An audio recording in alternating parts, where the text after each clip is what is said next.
Okay, so welcome everybody today to St. Tola's Goat's Cheese Farm in the southwest of Ireland. We're here with Brian today, who's going to tell us a little bit about the farm and about the wonderful cheese they make there. So over to you, Brian. Hi. We've been making cheese. St. Tola's been making cheese for nearly 40 years now. On this site for 25 years. We're currently milking 186 goats. They're milked twice a day. You can see these are the goats here behind us. All of the milk that we get, we turn into cheese. So we make a few different types of cheese. Our plain 1 kilo log is the main product, and then we do kind of some variations with we cover in ash. We also do a Greek style cheese, which is kind of like a feta. Not allowed to call it that anymore, so it's Greek style now. But yeah, our main product is a soft goat cheese. Great. And how long have you been in operation for? We're here on this side about 25 years. So the cheese was first made on the slopes of Mount Callan about 40 years ago. And then Siobhan, who owns the business now, bought it out from her neighbours who were retiring. So it was a very small operation back at the start. They moved on to a custom built site here 25 years ago, and this site has been expanded many times since, so it's much bigger than it was now. We sell about 90% of our cheese in Ireland, and the rest then will go to the UK and Scotland. A lot of our cheese goes into restaurants through the large wholesalers, and we also then distribute through supermarkets. So all the major supermarkets in Ireland have their own products from St. Tola cheese. Great. How many goats in total are you milking per day? At the moment we're at the peak, and there's 186 milking at the moment. As the days get shorter now, we're in at start of September now. As the days get shorter, some of the goats will start to dry off. So by December we might only be milking 50 animals, and then as the days get longer again, then we start to milk more animals again. Great. And back up to around about the 200 number. Okay, so I think we'll move inside now and leave the ladies to finish their lunch, and Yep. we'll continue the discussion in there. Okay, Brian, so we've moved indoors now, and you have some of the lovely cheeses there behind you. So if you want to talk a little bit about those first. Okay, so this is the range of cheeses we make here anyway. As I said outside, this is our 1 kilo St. Tola log. This is a mature log. We've grown a geotrichum rind on that. So that'll be a very nice example of the mature cheese. Most of what we sell is this. This is what most of our customers will want. Over here then you have the ash version of it. That's basically just a smaller version that we cover in a food grade charcoal. The charcoal dries on it, forms the skin. It was traditionally they used the charcoal to keep flies away. The flies didn't like to land on the black surface where they would land on the white surface. Not so much worried about flies now, but it's nice, looks cool, kind of cut onto a plate with the black ring on the outside, the white cheese in the middle. Mm-hmm. This is actually crawdon. It's made slightly differently, and we sell these kind of as individual units. I mentioned then our Greek style cheese, which is like a feta type cheese. And then for the supermarkets, we do a lot of these, which is cheese curd. It's a very soft cheese. We can make it much more quickly than we can make the logs, and all the major supermarkets then will have that. Great. So the charcoal doesn't do anything to the flavour of the cheese. It's purely originally to keep flies off. Originally keep flies off. It will actually lower the surface pH of cheese, and you get slightly different molds will grow. Okay. The geotrichum mold is the main mold that will grow on the soft cheeses. Right. But with the lower pH, then you get more kind of penicillin type molds will grow.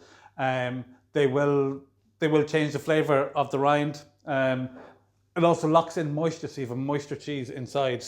It doesn't dry out as easily as the plain version does. Very good. So 25 years plus in operation, at what point did you start welcoming tourists then, or visitors to the farm? 10 to 15 years ago we started. There was always people coming. And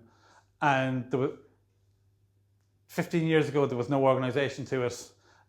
They just turned up when they wanted, and we tried to deal with them as they arrived. But I suppose we were busy. Like, what we really do here is we make cheese. Yeah. And the tourism business kind of has to work around that. So we've changed the system now where all the tourists need to be booked in advance. So we know when people are coming, we can bring them in at times that suit us. And we have people there to look after them and to deal with them at the right times. If they want to buy cheese, then we have cheese available to sell, and we are ready for them. Whereas before, on a Friday evening, they would randomly turn up, and someone would have to go and look after them, and it would interrupt the main business that goes on here. And are the goats the star of the performance? Is it the goats they really want to see when they come here? Yeah, sure. Everybody loves to see the goats. Especially in the spring, we've got the baby goats. You know, you can pet them, you can handle them. Yeah. We used to say goats don't bite. Now we say they rarely bite. Okay. There was an incident, but they're very friendly. If they bite, it's out of curiosity. They try to pull it close. Yes, taste them. Taste them, have a chew off them. Yeah. But yeah, they're very friendly. Visitors that can come, love to feed the goats, love to pet the goats, love to have their photograph taken with the goats. And we do advise people not to touch the male goats because they smell really bad. Yeah. And it's a difficult smell to wash off. Yeah. But yeah, that's what people love. But people also love then to come and taste the cheese. It's very nice to taste the cheese where it's made. Sure. You kind of get the cheese tastes best here, like before it's travelled. Yeah. And it's nice to be able to taste a variety of different cheeses. You know, try a young cheese, an old cheese. So do you organise tastings? Is that one of the experiences that you would offer for a booked tour, not for somebody just randomly walking as part of the tour. So the tour will start off with kind of a history of cheese making in Ireland, a history of goats in Ireland, a bit of a tour of the farm, see the goats, pet the goats, feed them, get a few photographs taken out there, and then we'll sit them down with cheese boards, cheese and crackers, and kind of talk through how the cheese is made, what the different varieties are, and then what the different flavors are, and kind of different accompaniments then that would go with cheese. So we kind of try and give a full experience, I suppose, of goat to end product. Yeah.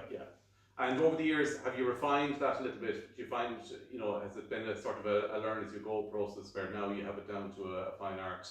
When tourists come here on an organised tour, you know exactly what to do with them. There's a program, from when they arrive until they get back on the bus to keep them happy.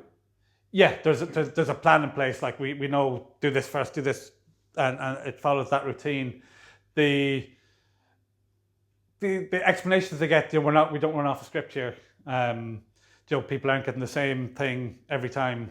A lot of what we do here are small groups where it's sitting down around a cheese board for a very informal chat. A lot of people really kind of enjoy that. If you've got 50 people coming off a bus, it has to be much more structured and organised. Whereas with a much smaller group, especially with say a couple, it can be very whatever their needs are. Sometimes you've got a couple who will come with 2 kids, and all the kids want to do is play with the goats, and that's fine. If you've got 50 people, you have to much more organise them. Whereas with a small group, you can kind of do what the people want and what suits them. But yeah, there's a definite program and a plan in place. Good. And then sort of final question for you then, for anybody watching this that's either already has an experience related to farming or agritourism or is in thinking about starting it. What is the best piece of advice you would give to people that are in this business, that are trying to create a brand through people, by interacting with people, by having visitors coming to your farm?